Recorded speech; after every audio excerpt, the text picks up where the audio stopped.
Imiboniso yesiqendu seveki epheleleyo. Uzawuthi emveni ke ngalaa mini yobana bekwenziwa ngayo imbeleko uhanjwe kubhekwe ebuhlanti ngootata bekhaya bayofumana inkomo yobulunga, enzelwe lo mntana intambo yobulunga abazothi baxhwithele khona ke ngoku lo mntana intambo, bamenzele intambo ke ngoku. Khumbula ke gama into yokubana ubulunga nabo obu yenye yeendlela ezisetyenziswayo zakwaXhosa zokurhweba abantu phakathi kweli khaya. Yiloo nto uyawufumaniseka amagqirha amaninzi namhlanje xa ufika emagqirheni ukukhala ke iingxaki zakho babojonga babone lo mntu lona akasondelananga nabantu bakokwabo, kuthiwe hamba uyocela uqhwithelwa. Yiloo nto sinabantu abangaka ngoku abaneentambo ezinkulu, omnye uthi siyaca ngapha nangapha. Zibangelwa ezo zinto ukubana babonisa ikhewu esiphakathi komntu nezinyanya zakhe. Esingenayo ke thina kapha esiXhoseni yile yobana kuthathwe ufele lale bhokhwe inye kuthiwe kuza kwenzelwa ngalo mntana isiphandla. Hayi, apha esiXhoseni asinayo. Abantu abanaso isiphandla ayongxaki kuba kaloku lisiko kwaye futhi liyabaphilisa. Kodwa ngokwesiNtu thina sethu asinayo into esisiphandla. Thina sinento nomqala nodadobawo. Zibiza kwasii-therapist qha ke ngoku ziyabhatalelwa uba mayozibona. Ezasendulo wawungabhatali zazizizela nje ufike uhlala apho ufukanye bakufundise yonke into ihambe kakuhle ngaloo ndlela. So zizinto ke ezizikhokhelela ke gama into yokubona sizibhaqe ngosekuthiwa ungakwazi ngokwenzela imbeleko umntana ongasekhoyo. Kanti ke ngelam lithi hayi noko asinokwazi ukwenza into ebumila bunjalo kuba kaloku lo mntu njengoba engasekho nje, ewe siyavuma mhlawumbi umoya wakhe wona uyaphila kodwa umoya akwazi ukuphila de ube kanti uzawungena kwikhabathi lobana mawuqokelele amasiko wenyama azowenzelwa yena engekho senyameni. So zizinto ke ezo ezizingxaki kakhulu efuneka ke siqwalasele safuna. Kanti wena kweli cala lezinto ke wena gama lento ndithanda kakhulu ukwehlula phakathi kwedlozi nezinyanya. Kwicala ledlozi iyenzeka loo nto. Kwicala ledlozi apho kuthiwa ke ngoku umntu esisiqu uyakwazi ukuhamba ayotshata lo mnye umntu. Kuba kaloku ubuyaqaphela nakoyilanda mhlawumbi indlela yabo ukufunda kwabo yonke into. Umntu onedlozi wenza izinto kabini, wenza izinto ngobuyena Yoba siyavuma ukuba xa kwenziwa imbeleko yenziwa ngebhokhwe negusha. Xa siqukumbela ke gama siza kuloo nto, ndinabantu ke engasoze ndithi ke ndiyabalawula kuba kaloku bakhona abantu abazawuxola uba isiko bona balenza ngegusha. Kodwa ke isiko linento kwenza nomkhonto phakathi kwekhaya apha kwaXhosa kwisizwe kwaXhosa jikelele lisiko lihamba. Amasiko nezithethe. Saba ngabelungu kusenina mzontsonto. Yizani sinqweme ze kuthi qwenge. Naba abantwana bethu bejikilela amasiko abo sijongile. Iqhawuke phi na imbeleko mzikaphandle? Ingaba siyavuma ukuba ukufa kusembizeni? Abakhuliswa sithi na sibaguqule bafane noondlebe ezikhanyilanga? Ayisithi na abathi kubo inkcubeko nempucuko kukusikhupha ngeempumlo ucondobe uxelomedem? Singabanyola na sibakhombe ngomnwe sithi ngabo abazenze unompucuko? Khawukhangele, nantso intombi emnyama iziqhayisa igaxele ilokhwe emhlophe kuba kaloku iyatshata. Wakhe amaxhaka umyeni ecaleni uzingca ngeblack tie. Wayedibana nayo phi? Zayaphi na iimini ezimnandi zemidudu sibhiyoza sonwabile ngesintu singabantu? Khumbula ngenkomo bakhona abayenza qha alifunanga into yokubana sibe sisiya kakhulu kuba loo nto lo ihamba neento mhlawumbi zabo zobukhosi. Abanye xa besengabantwana abaninzi bekhaya basebenzisa inkomo benze konke ukuthi nebesesikhanganyile apho kodwa bayoyenza bona ngenkomo. So zizinto ezikhoyo ezo kodwa ke ngokwamathile ngokwahluka kwabo. Kodwa ke xa sesisonga okokuqala sithi imbeleko ayililongo isiko. Njengelo siko ke ngoku imbeleko loo nto nobana imbeleko kukufunyana ngeBhayibhile bona umntana akwazi ukubelekeka. Eyona nto lisiko apha kukuqatywa komntana. Lo mntana ke uqatywa ngembola, uzawuhlala endlini kulazima selikhaya lakhe, isiko lakhe, ibhokhwe yakhe funeka igqutywe ngomkhonto. Xa ingeyobhokhwe ke njengoba semtheni akhangane njengenkomo, loo nto leyo izawuthi ixhelele egameni lakhe incamaza ingqutywe ngomkhonto. zeke kubalekile futhi isikhalo sayo kunjalo nje ukusukela ke ngokwayo apho liqhutywe lisiko ukutshiswa amathambo kwenziwe zonke izinto zamakhaya zokubana bakwazi bababumbe ihlale phansi yonke le nto lejongwane ingaphindi inyakazi ibe kwalapha ekhaya ngokupheleleyo ifikelwe ngabantu balapha ithonge yonke into nje enhle icelelwe ngendlela zayo ba mayifunde yonke into ungayicinga uyinqwenela umntanakho lusuku lokwenza oko oluyana ukusuka kwakhona ke ngokwapho ke ngoku iminyaka umntana besegqibile nje kuthiwa umntana olumliwe akasancane iminyaka usuka kumnyaka emihlanu ke leyo kuyotshala iminyaka mhlawumbe 10 sisigaba ke sokwenziwa kwelanto zakulisiko lembeleko elo xa esedlulela umntana ngapha kwelo sigaba sejonga amanye amasiko uba sesikhankanyile sozama ukuthi ke sisongile lezo zinto ezo lenyama ayikwazi into yokuba ingatyiwa umuntu akazange ayenze imbeleko kanjalo cha bagubeka ngaze masigqibile ndifuna ke ucacisa into eyi-1 imbeleko xa sithi imbeleko ayilosiko okay masiqale sibeke kanje ndiyenzelwa imbeleko kugqitywe kwenziwe yonke into kwenziwe imbeleko kugqitywe kuyakwazi ukuba kuthiwe kwinyanga elandelayo intenzelwa isiko lokuqaba masibeke kanje gama sibuyele kwincam yayo yonke lento imbeleko sitheke siyasalubhayi lokubeleka umntana elibhayi lenzela umntana ke sandozalo sawukhumbula lonto njengoba umntana sandozalo lonto eba uneminyaka lo mntana mhlawumbe akayabi nayo nonyaka sekuzinsuku nje ezinde abanye bathi bayamsindela la manje nayikhankanya so lo mntana useliyuku lo kanti ke ngoku ukuqatywa kwakhe kuzawufuneka into yobana awuqatywa emveni kobana lo mntana elumlwe ebeleni likanini apho ngoku iminyaka lapho nethiko iminyaka singaqhelela phakathi kwayo singathi iminyaka mhlawumbe 5 ukuya kwiminyaka 10 that means abo sekusisigaba wahlukana lo mntana loqatywa so uqatywa kwakhe nembeleko so akukho apho ngosingathi ngokusomenzela mhlawumbe imbeleko namhlanje ngomuntu usumenzele enye into kodwa bakhona abantu abazenza zombini enye into ke le ngafuna sishiya apho benza khona imbeleko baphinde bathi bayawuqala ubaseke lapha kwembeleko kulapho bethabathiya khona umntana igama benze izinto ngamasiko ke lawo ngathi ayilosiko kubinga imbeleko ayilosiko izinto abazenzela zona de bazidala bengazinto ezifanelekileyo kodwa xa ujonga yona nsuso nenjongo yembeleko hayi akunjalo lesi sigama ke gama sithi akulahlwa mbeleko ngakufelo siyaveza ngokuphela into yobana oyena muntu unokwazi ukwenzela imbeleko khona bekhaya ngumntana oyi-1 kulo wokuqala hayi nguye wonke umntana walapha ozokwazi ukwenzela imbeleko lisekhona laphayo liyaqhubeka lishona ezantsi njengale ndlela futhi namhlanje kwenziwa ngayo ukuba bendinomntana mina lo nyaka pheleyo wena ufumana umntana kulo nyaka uyakwazi uthathele lami ibhayi aqhubekeke ngayo angayenzeli imbeleko le mbeleko kwenziwa nje ibhayi xa esekhona ibhayi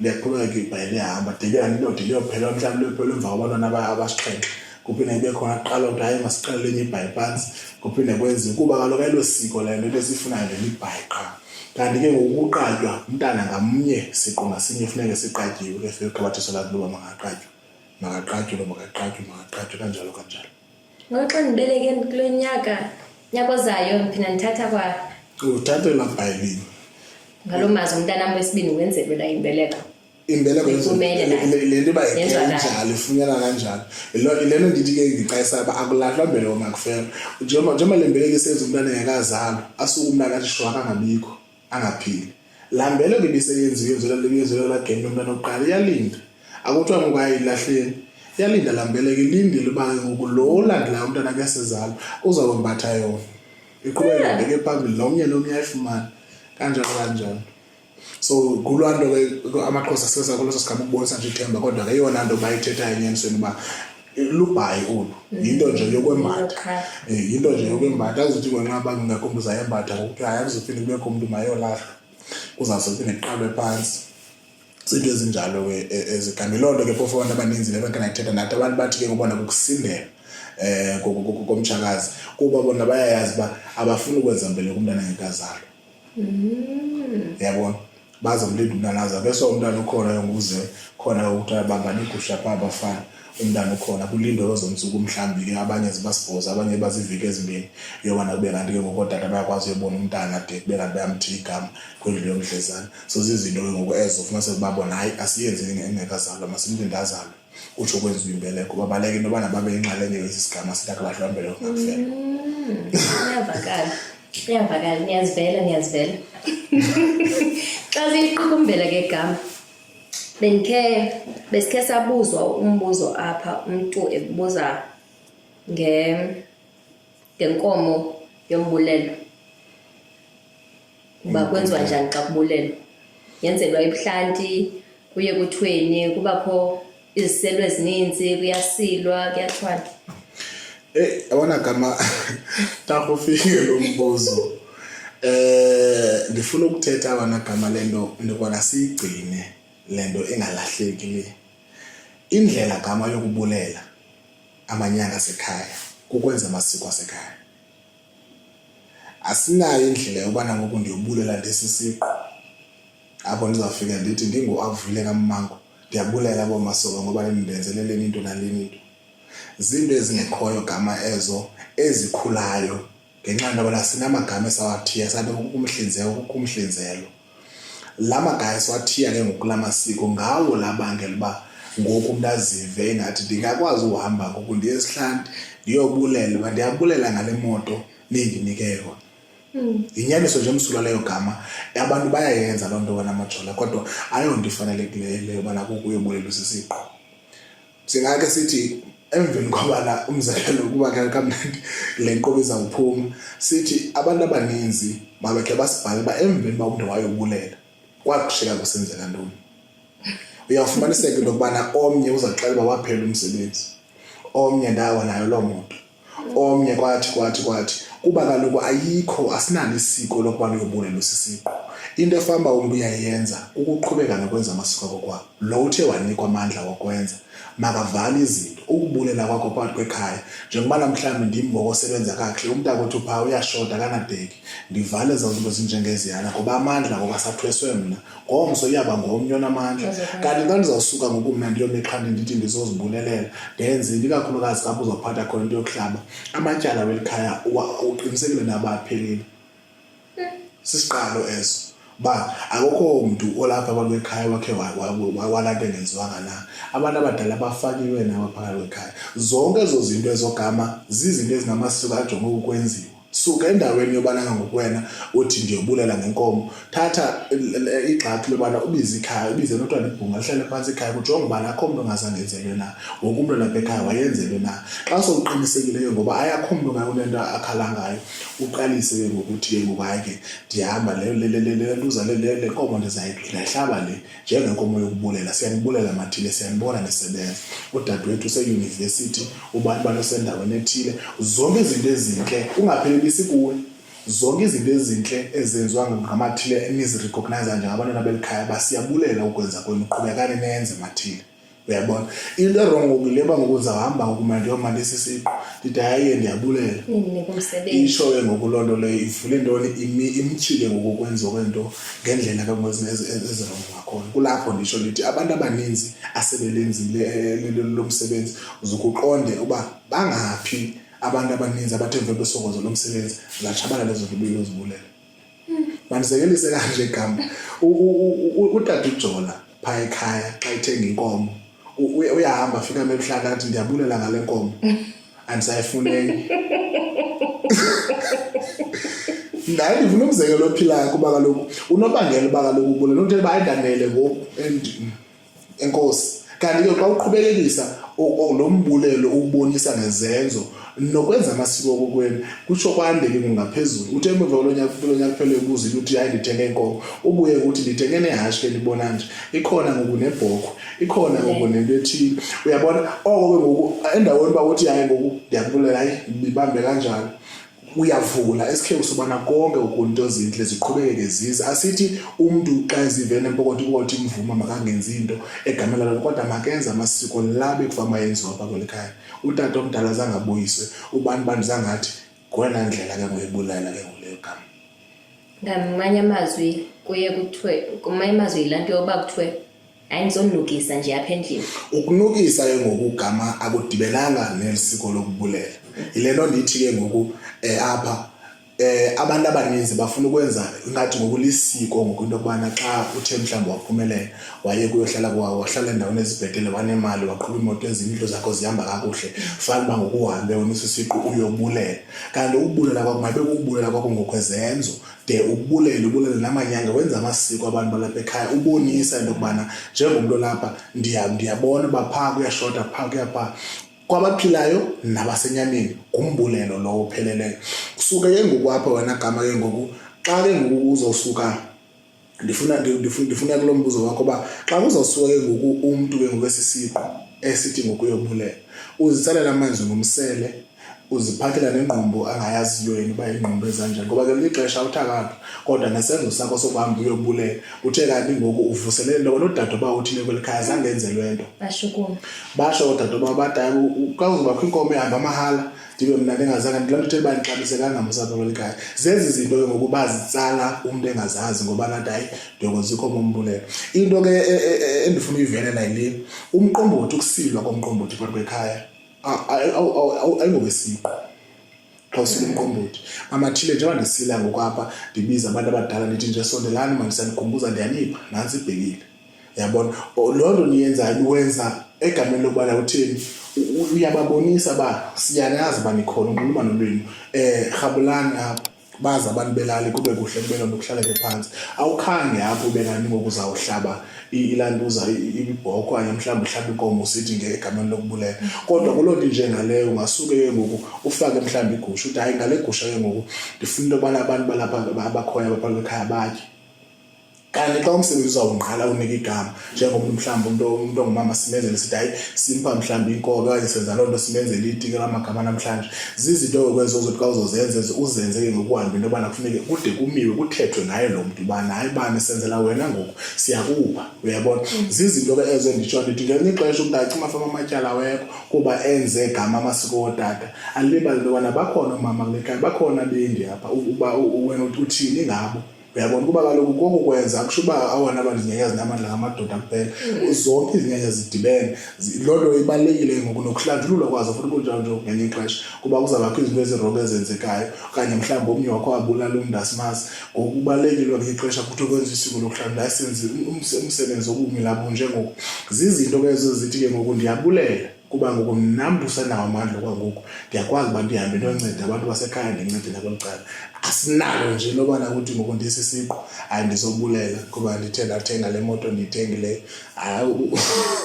uzawutyhola abantu bemizi uzawutyhola abantu nayobulela ekhaya imoto yam yathi uzawutyhola abantu bemizi kanti ke ufikile ihashe lathiywa igama ewe ufike uthi nantsi imoto ndiyithengile igama layo ngubani ugqibile akho sidingo soba ngokuthi ndizobulela uba ndithenge imoto kuze kuthi zizinto ke ezo ezenziwayo ngoku ngeli xesha yimigqakho yamasiko mhlawumbi kubantu abaninzi abanolwazi oluninzi ufumaniseke uba ngoku kufuneka imoto iqinisiwe ngathi kuqinisa umzi kwenziwa nezinye izinto andithi ezo kwenziwa kwazo avalanga zenziwa kodwa kukancinci igama apho ufumaniseke into yokubana abantu abenze isiko lombulelo basabulela nangoku umuntu ubulela kanyama ungabulela kabini ungaphinde umbone ebulela kuba kaloku ngoku izinto asamanga le ndlela bekade zime ngayo yabo kubalulekile into yokubana endaweni iyona ndlela apho ufuna ndigcinise loo ndawo bayokubulela amanyanga kowena kukwenza amasiko wakho kwenu ungenza nomntana omncinci utwana kadadewenu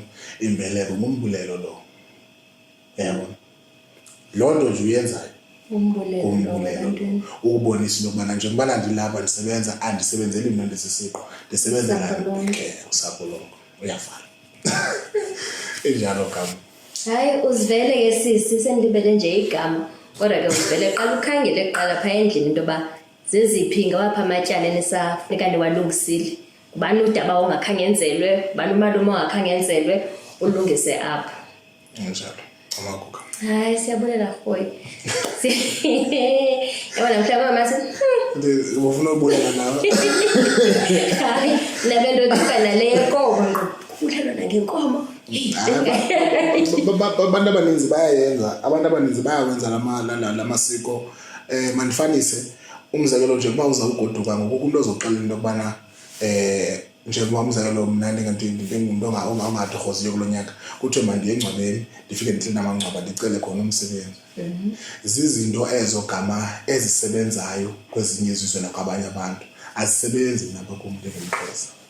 Yiloo nto funeka uba ngenye ixesha ukwazi ke ngoku ukuba nengqiqo yokwehlula into yokubana ewe le into ikhona yona ngendlela echazwa ngayo nawusemoyeni uyayiva ke ithethwa futhi ide iyenze ingqondo kodwa ayikulungelanga wena ungumntu othile asinanto thina isemangcwabeni. Uyabona asinanqolo thina lusemangcwabeni kodwa uyafumana ukuba bakhona abantu abanonqolo emangcwabeni. Bakhona abantu abakwazi ukuthiwa bathwebula iintlahla zabantu zabantu abangekho emangcwabeni babasebenze. Zininzi ezo zinto ezo kodwa xa uzijonga ezo zinto ezo ngaphezu kokubana zisebenza kodwa yinto engafanelekanga. Yinto engathi mhlawumbi usifanise nje noba asuke uligqirha xa ukwazi ukwenza oku.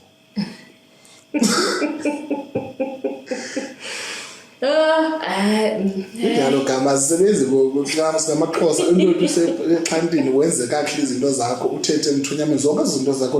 Andithi mna sukuya uyoklina amangcwaba wayeka abunayi ungawaklina bemahle kube right kodwa awunanto unothi ngoku ukuze wena uphumelele ngayafuneka uhambe uyogqitha engcwabeni lonke ingakhange ibe kanti bubugqirha.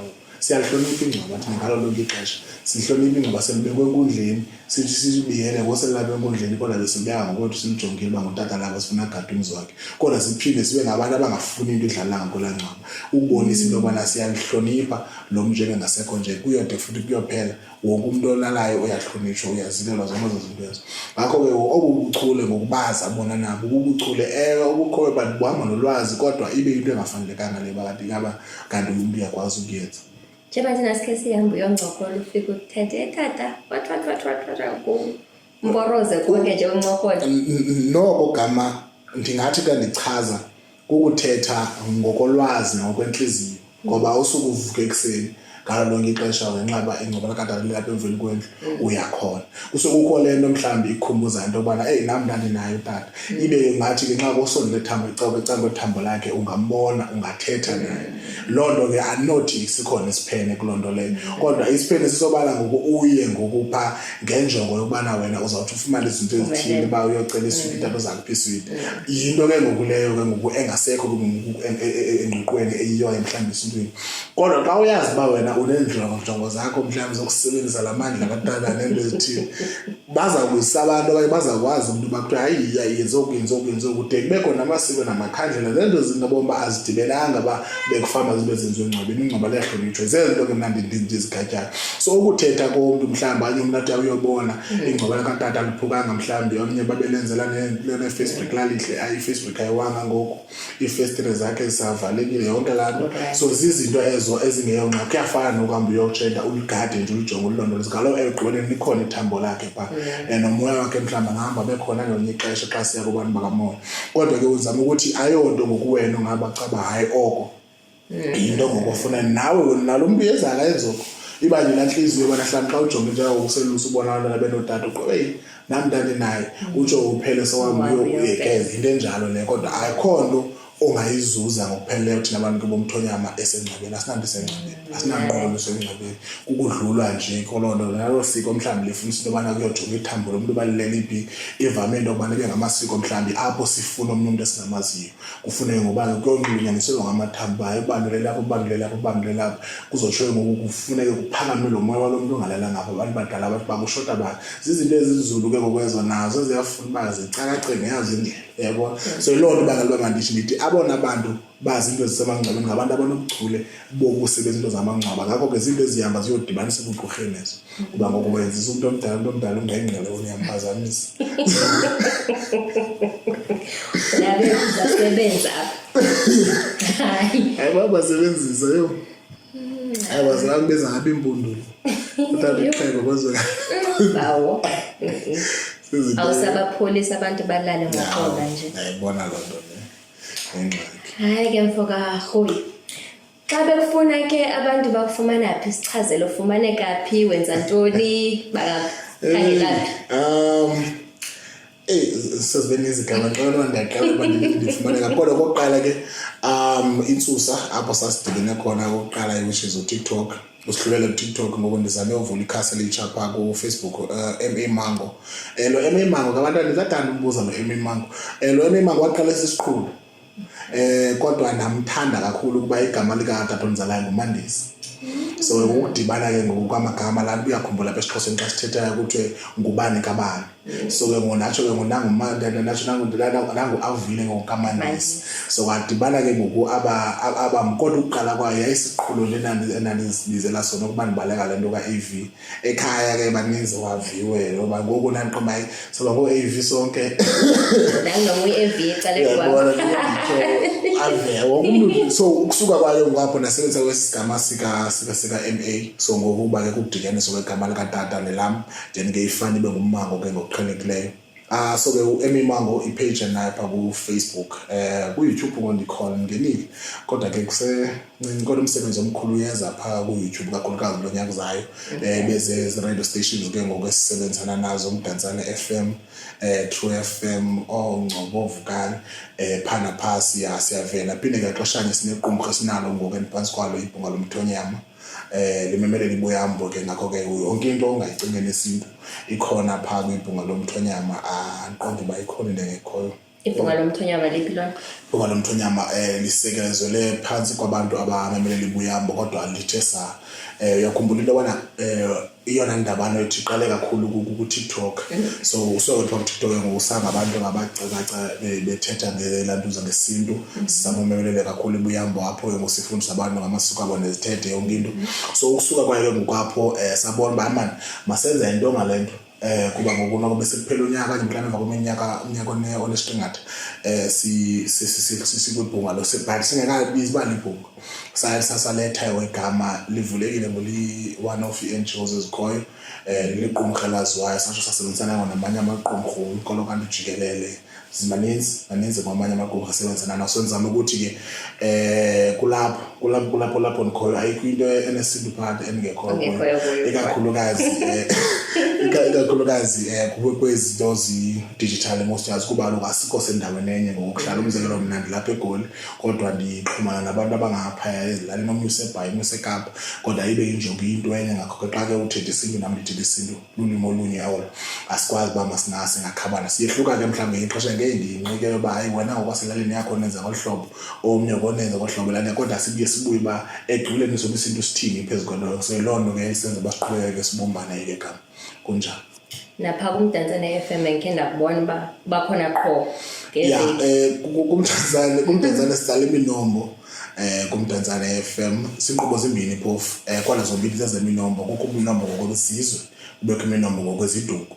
So eziduko lapha eqale ngolesibini zombili ngolesibini enye iqale ke ngo10 ukubheka pha kodwa ke ngokuba ixesha lika December nokuthenda oba business sisavalile kancinci apho kodwa lo nyaka zakhe phinde iqala unyaka siqala siyaqhubekeka sihlezi iziduko siveza imvelaphi siyanilanda ngosifuna niya sifuna niya ufuna umuntu othi hayi noba ngomnye uthi ngumXhosa ngomXhosa sikhawuleza simlungise awukwazi uzibala apha eXhoseni goduka apha sithi ndingumXhosa qho nendikwazi uvela uba la mampondomise sisizwe brother wamane kwekwe balekile andikona ixhego lakuni usanda ndifonela abalilwela le ndawo ba yethole lomthwakazi ba isuka lethole lomthwakazi babacaba iphikisana nabantu abahleli khona endlini alento uthole umthwakazi le ayicana ncamle nenyoka nenyoka umajola lekuthethwa ngayo umajola hey ezinto zimbini mama kodwa ngibethwana angikhawuleze nilamule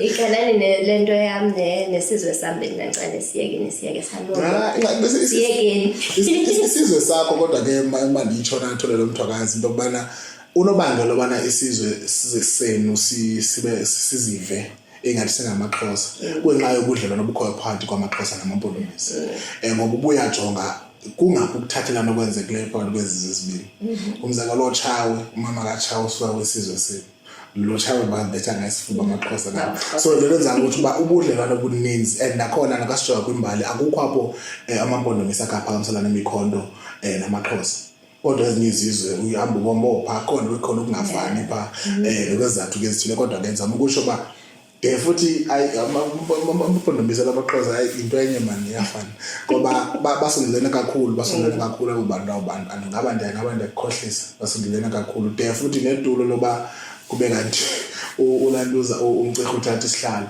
laliyilwe ngamaXhosa yabo senezigumkani nje njalo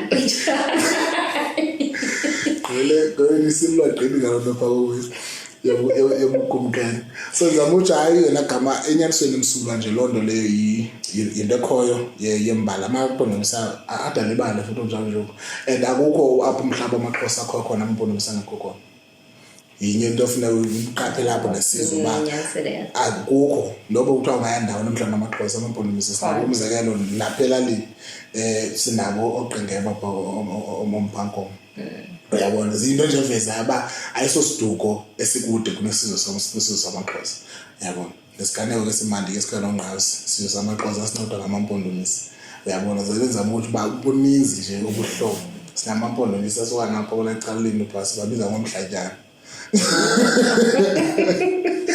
so baninzi bayo amaninzi ngekho into esikhulu ke phofu nesizwe samampondomise enye into engabangela leyo ba abanye ngenxa yempala ngenxa yenhlala baqonda hayi masibalekele napha so izinto ezinjalo kodwa lo nonxibelelwano phakathi kwamaXhosa namampondomise lukhulu kakhulu hayi njalo sinamaXhosa nathi hayi hayi ke gama they have done them man ngena ngamaqwala ivela ngonyawo ivela ngonyawo nambe ngumXhosa hayi ke mfawakhoyi akho nto nje free thetha ke ucebisa abantu nje masozichazela uba ufumaneka phi akho nto ufuna ucebisa abantu lutsha hayi gama into endingayithetha into yobana ke kwicala lokucebisa abantu baswahluleleni amasiko ethu nezithethe xa ungenalo ulwazi lukhangela ulwazi sezininzi indlela sizame sizenzayo ngokuzofumana nale yenye yazo so umuntu xa ebona uba apha ngathi azuze ulwazi makaqhubekeke kwaye futhi kunjalo nje abantu njengoba i-podcast zethu kanti izinto ezilantuzileyo umuntu makangoyiki noba lasuke mhlawumbi avezo wakho umqolo apho sawuthe ngothina gama sihlale ngosibombo siyakwazi uba singamsombululela ngoba ngelinye ixesha ukhona umuntu ozawuhlala phaa enento ayibonayo uba iyena le nto akayiboni ngathi mhlawumbi sesintwini okanye mhlawumbi inxamnye nesintu ngendlela abona ngayo yena so kubalulekile ke into yokubana abantu bangoyiki u-engaja apho kukho khona uncedo wakhe wathi ke ulantuza uba unqevu idlelo elintethe licocolwa intaka namathole ngamanye amazwi zama ukuthi umuntu oxakekileyo uyazazi indawo ozokufumana uncedo so ke nomuntu ke xa enokhe enze ngolo hlobo lobana ndixakeke kule ndawo ndibawela ukulungiselela koku and yenye into ke futhi engayitsho kwenye icala ba thina abantu abatsha uninzi lwam lesibethathu nasifuna izinto ukuba zilungele thina sifuna ulwazi lento kuba ilungele thina umzalo kulo mxholo setha ngawo namhlanje wembeleko uyafumaniseka into yokubana abantu abaninzi bazawufuna ukuyiphulaphula kuba into izawulungela yena balibala uba ubunyani okanye mhlawumbi le nto siyithetha apha ibaluleke kangakanani na ngenxa uba mnako ndifuna uyohlala kuloo tata ndingumntana nentombi andizofuna ukuyimamela loo nto leyo uyayibona and ke ngoku ibe loo nto isenziwa into yobana ibe ngathi hayi ukuba mna mhlawumbi ndinga-understand okanye mhlawumbi isinto sinecala kanti isinto ixesha ninzi siyavuna kanti xa uzawufika uthathe leni into ubaluleke nayo ufumaniseke into yobana sinecala ke ngoku kuba ngathi ngoku ume ungqabalazile kanti ke enyanisweni kuhle mani kuhle gama ananto ininzi endingayithetha kwabelungules mabaye babuye bephilile njalo sitsho nathi mababuye besaphilile siyabakhwenta kweli podcast alo bazali babukele umkhwela uhleli bebhomile podcast hayi sivumileyo hayi ke Mfokaghoyi siyabulela phambi bandivale bethu nani niyayibona nansi incwadi yakabhuti wami ningayilibali i200 rands xa ufuna ithunyelwe ngoPaxi ubhadala i260 The Lost Diary of the Queen masixhaseni masimxhaseni nizivele ke babukeli ukuba imbeleko ayilo siko sisithethe isiko kukuqapha ndiyathemba ke uba asizuphinda sive abantu besithi ndiyokwenza isiko lam imbeleko sisithethe Siyabulela mfo kaMango. Sibulela kakhulu. Samane sidibana ke simane sithetha sincokola sinodane nesintu esisethu nomzonzundu. Injalo gama. Hayi, samane siphefumulelana. Hayi njalo nje. Ndim intombi yakwaJola ndithi sobonana kwakhona kwisiqendu esilandelayo. Camaku mzonzundu. Na imini ezimnandi zemidudu sibhiyoza sonwabile ngesintu singabantu. Khumbula mzonzundu, eli ixesha lelethu.